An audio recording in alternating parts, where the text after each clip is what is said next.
certifié taquin. C'est le nom de votre spectacle, Égarive. Bonsoir. Yes, bonsoir. Bienvenue dans 64 minutes. Vous êtes humoriste, vous êtes Merci. à l'affiche du théâtre parisien Le République, Ouais. avec votre premier seul en scène.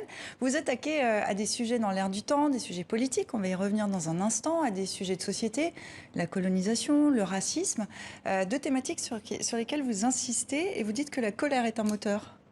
Oui, je trouve que la colère bien utilisée est un excellent moteur. Je pense que ce qui compte, c'est pas les injustices, ce qui compte, c'est ce qu'on en fait. Comment on les traduit. Et j'essaye dans mon spectacle, qui est assez engagé, de lever des lièvres, de trouver des pistes, de laisser, sans être moralisateur, les gens en faire ce qu'ils veulent, quoi. L'air du temps vous aide un petit peu quand même? C'est des questions dont on parle un peu plus? Bah, c'est présent aujourd'hui. Être noir, ça veut dire quelque chose. Être arabe, ça veut dire quelque chose aussi. Donc, il n'y a pas de raison que j'en parle pas.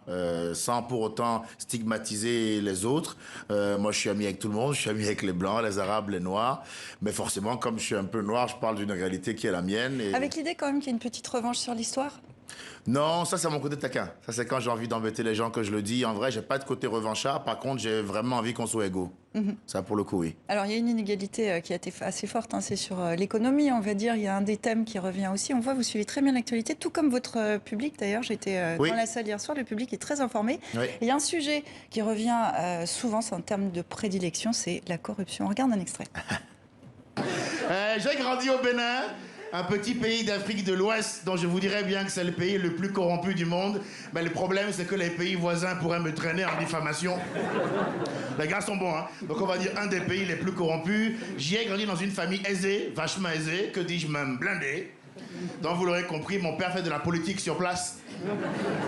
C'est lié, hein. Quand t'es fils d'homme politique africain comme moi, que t'as grandi en France, en général ici, les gens pensent direct que ton père détourne l'argent du gouvernement à son profit. Moi, j'estime que rien que l'insinuer, c'est vachement insultant. Parce que c'est vrai, en fait, hein. Bien sûr, enlevez le suspense, hein. Fais-nous la coupe, on la ramène à la maison, y a pas de souci, hein.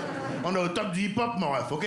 Est-ce que c'est bien, est-ce que c'est mal? C'est mal si vous voulez. Mais moi, je m'en branle parce que je suis allé au ski.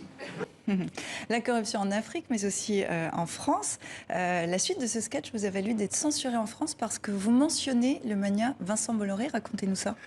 Ah, ouais, écoutez, j'ai l'impression qu'ils n'ont pas kiffé, hein. Vous voulez que je vous dise? Moi, j'ai essayé... Vous l'avez critiqué en des termes assez directs Ouais. sur des chaînes de son groupe. Ça n'est pas passé. Oui, bah écoutez, ils ont pas aimé. J'irai jouer ailleurs, c'est pas grave, voilà. Et puis pour connaître les détails de l'affaire, il faut venir voir le spectacle, c'est important.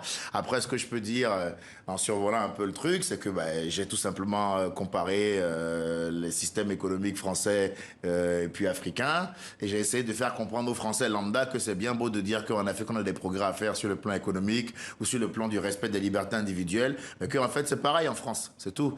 Donc c'est un sketch qui veut juste dire balaye un peu devant ta porte avant d'essayer de balayer devant celle des autres, et c'est une façon de dire qu'en fait on est tous dans la même merde et qu'on devrait se soutenir. Mais que sur la corruption, quand même, l'Afrique a des leçons à donner à la Oui, France. parce C'est ce que non, vous parce dites que dans nous, votre on a quand spectacle. même on a quand même un talent supplémentaire. C'est-à-dire que moi, je trouve qu'il y a vraiment un supplément d'âme, que il y a une dimension artistique dans la manière dont on fait la corruption. J'ai à chaque fois plein d'histoires qu'on me raconte qui sont drôles, notamment avec le président d'Ouganda qui, grâce au clergé ougandais, a fait avancer en fait son âge. Donc finalement, il peut se représenter pendant encore 60 ans, alors qu'il a 73 ans en vrai. Il y a que des trucs comme ça qui sont fous, qui passeraient pas en France. C'est pour ça que je dis que nous, on est complètement dingue, parce que il y a un peu lâcher prise. Et vous savez de quoi vous parlez, puisque votre père, Égarive Mounou, est un homme politique béninois. C'est vrai. À 24 ans, vous délaissez vos études de droit pour l'humour, contre son avis, hein, très clairement. Il vous met à la porte, donc vous démarrez votre carrière par un bide, en fait. Ben, je démarre sur un vrai gros bide, ouais, c'est un premier échec, mais ça m'a vraiment forgé, ça m'a forgé un mental de compétiteur, de champion, de battant. Parce que quand tu pars de la rue pour arriver jusqu'à un théâtre à Paris où les gens y payent pour venir te voir, c'est pas mal, il y a de quoi être fier de soi, parce que c'est pas facile, mais disons que je suis assez content aussi de mon parcours. Si c'était à refaire, je changerais rien. Pourquoi ce saut vers le spectacle? Vous êtes assez connu pour le stand-up, dans les comedy clubs parisiens. Là, vous vous lancez en solo, pourquoi? Ben, parce que j'aime bien l'idée d'être moi, seul avec mon public, seul avec les... C'est pour aller à la rencontre des gens qui aiment ce que je fais aussi. Donc du coup, je me retrouve avec eux dans ma salle et je rigole avec eux. Et aussi parce que j'ai l'impression que le véritable espace de liberté, finalement, c'est la salle de spectacle. Le moment où les gens payent 20 € pour venir me voir, ils connaissent un peu mon univers, donc ils viennent passer 1 heure, 1 heure et demie, presque 2 heures hier par exemple avec moi. J'ai l'impression que là tout m'est permis et que je suis enfin libre. J'ai l'impression qu'aujourd'hui, peu importe l'endroit où tu es, il y a toujours un boss, il y a toujours un patron, il y a toujours quelqu'un pour venir t'emmerder. Et je trouve que le seul moment où on me laisse tranquille, c'est quand je suis dans ma salle de spectacle. Là, c'est donc, vous le patron. Ouais, et donc ça. même les comédie clubs, j'y vais moins parce que voilà, je suis vraiment le patron dans ma salle. Pour conclure, vous ponctuez les spectacles régulièrement avec une évocation au confinement. C'est un petit gimmick qui revient régulièrement. Vous diriez qu'on vit une époque drôle ou une drôle d'époque en quelques secondes? Franchement, je dirais qu'on vit une drôle d'époque, parce qu'on a quand même un président qui est plutôt comique. Donc, on vit une drôle d'époque, il prend des décisions drôles. Bon, il se trouve qu'elles ont un impact réel sur nos vies. Mais oui, on vit une drôle d'époque, et on vit une époque où plus que jamais, je pense qu'il faut être soudé, il faut être ensemble.